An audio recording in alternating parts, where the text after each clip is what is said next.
Arabelle FM à Bruxelles, sur le 106.8. Bienvenue dans l'édition de la rédaction consacrée à un scandale sanitaire, celui lié à la dépakine. 4 mères qui ont pris cet antiépileptique pendant leur grossesse ont décidé de porter plainte. Elles espèrent sensibiliser ainsi le monde politique et l'opinion publique. Pour en parler avec nous, une des plaignantes, Nathalie Remdonck, présidente de l'Association belge des victimes du syndrome Walprod. Bonjour. Bonjour. Alors, toute première question, vous avez décidé de porter plainte. Pourquoi aujourd'hui ? C'est-à-dire qu'on se rend compte de l'ampleur du scandale sanitaire. Il faut savoir que j'ai découvert cela en 2011 et nous avons investigué avec les associations européennes pendant quelques années.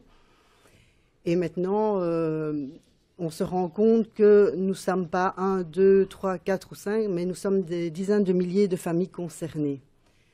Et après avoir bien préparé le sujet, on s'est rendu compte que finalement, même déjà depuis les années 80, le sujet était connu, les problèmes de tératogénité du médicament étaient connus. On ne nous a pas avertis de la dangerosité de celui-ci. Et donc, nous avons jugé bon déjà de créer une association. Et puis maintenant, les familles ont décidé pour quelques-unes de porter cela en justice. Oui. Alors, lors de la grossesse, plusieurs mamans ont continué à prendre de la dépakine. C'est un antiépileptique, c'est ça ? La dépakine est un anticonvulsivant. Je vais être plus large parce qu'en fait, ici, ce qui est incriminé, c'est la molécule, le valproate, qui est contenu dans plusieurs médicaments.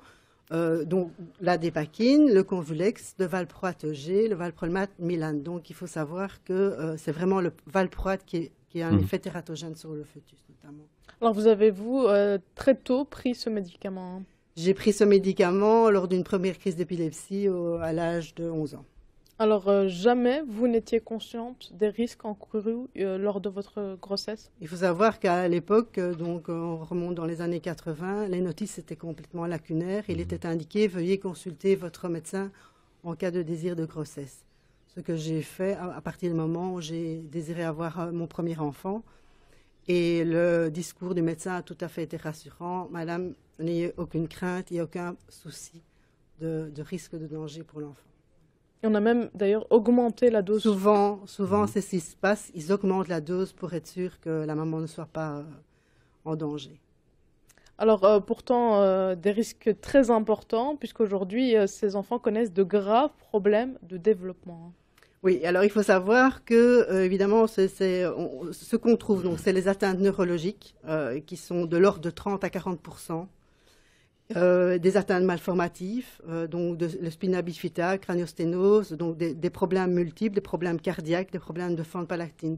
Donc on ne s'arrête pas simplement à des troubles neuro. Évidemment, le danger est énorme puisque finalement la molécule, donc ça modifie l'expression des gènes. Donc ça peut vraiment s'attaquer à beaucoup de choses. Alors c'est le cas de votre fils, Robin, qui a été diagnostiqué autiste, un diagnostic qui a mis quand même du temps à tomber. C'est-à-dire qu'il faut monter dans les années 90, donc avant qu'il y ait un diagnostic, comme vous dites, c'est un peu le parcours du combattant, il faut trouver les bons intervenants. Et quelque part, je n'ai jamais vraiment eu un diagnostic définitif donc, au niveau de son autisme, donc du coup, les prises en charge n'ont pas été optimum. Et maintenant, je me retrouve avec un adulte surhandicapé. Alors, en 2014, vous avez quand même décidé de créer l'Association belge des victimes du syndrome Walproat, qui compte aujourd'hui quelques 70 familles, mais vous estimez qu'il y en a beaucoup plus qui sont touchées et qui sont victimes. Oui, les chiffres commencent tout doucement à sortir. On avait fait des estimations à l'époque. On était arrivé à un chiffre de 3 à 4 000 personnes concernées en Belgique et on se rend compte qu'on est très très loin de la réalité, puisqu'il y a un chiffre qui est sorti dernièrement par rapport à... Bon, donc, il faut savoir que c'est un médicament qui est quand même sous prescription médicale, on ne le prend pas comme ça. Et donc, on a des chiffres qui sortent à partir des mutuelles de 12 500 femmes actuellement encore sous dépakine. Alors, Nathalie Remdonck, une fois le diagnostic posé, c'est un autre combat qui commence, celui d'une mère, d'un enfant qui souffre donc d'un handicap, l'autisme. Les structures pour accueillir ce genre de malades sont loin d'être performantes chez nous ici en Belgique. Oui, malheureusement, évidemment. Donc, outre le fait que le diagnostic a été très tardivement posé, on se retrouve évidemment avec ce qui fonctionne pour le moment en Belgique, c'est-à-dire pas grand-chose. Et on cherche et on perd du temps finalement. Et donc, on essaye que les bonnes pratiques, parce qu'elles existent, et maintenant, on sait qu'elles ont fait leurs preuves dans beaucoup de pays.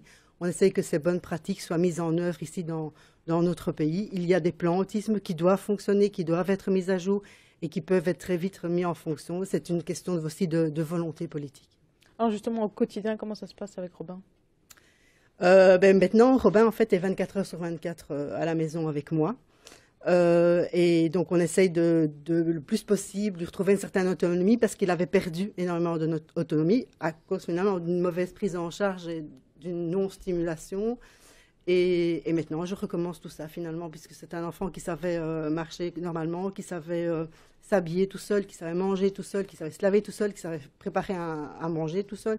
Et maintenant, j'essaye de recommencer tout ce système. En fait, maintenant, à un moment donné, il ne savait même plus manger tout seul. Je devais recommencer à lui donner à manger comme un petit bébé. Donc maintenant, il a réacquis tout ça tout doucement. Il recommence à marcher, à s'habiller tout doucement tout seul. Donc on réapprend finalement les gestes de la vie quotidienne pour qu'il puisse avoir une certaine autonomie. Donc ce sont des petites victoires au quotidien. Voilà, exactement. Alors on le disait en début d'entretien, vous et d'autres moments ont décidé de porter plainte. Et d'après votre avocat, maître Vincent Lurquin, le chemin pourrait être long. Qu'espérez-vous en cas de procès? Déjà que des responsabilités, nous on a vraiment fait ça à la base. Pour ça, c'est qu'il y a des responsabilités, une prise de conscience aussi par rapport à un médicament qui vraiment est sur le marché depuis plus de 50 ans. Il est temps qu'on s'interroge par rapport à cette molécule. Nous on demande aussi que, par exemple, des recherches au niveau scientifique soient beaucoup plus intenses. Le dire c'est bien, mais à un moment donné, on remarque qu'il y a encore peut-être plus de problèmes avec cette molécule. Donc il faut investiguer, il faut savoir tout ce qui s'est passé. Je dis, on a des bases, 50 ans d'une molécule, il y a moyen de faire de recherche et nous, en même temps, en tant que plaignants, on aimerait bien avoir des réponses quant aux responsabilités dans ce dossier. Vous avez la firme pharmaceutique qui met un médicament sur le marché avec une autorisation de mise sur le marché par l'agence du médicament. Puis vous avez les médecins, vous avez finalement les instances, les autorités sanitaires. Donc toutes ces personnes ont joué un rôle en fait dans ce dossier et il faut pouvoir établir une certaine responsabilité. Alors vous l'avez dit, plus de 50 ans que ce médicament est sur le marché, ça paraît très long. Et la Belgique semble à la traîne, notamment par rapport à la France. On a le sentiment que les risques ne sont pas connus.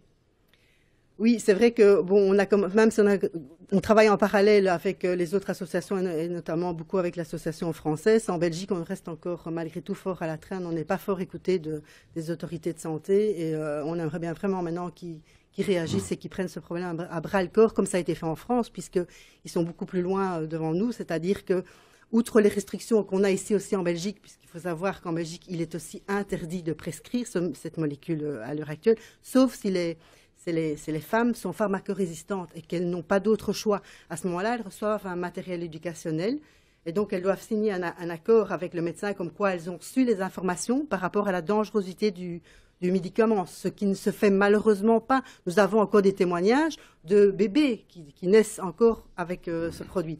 Donc le chemin est encore long, il faut une conscientisation, il faut surtout, c'est ce qui est le plus important, c'est que l'information à la patiente soit donnée, qu'elle puisse elle-même décider en connaissance de cause.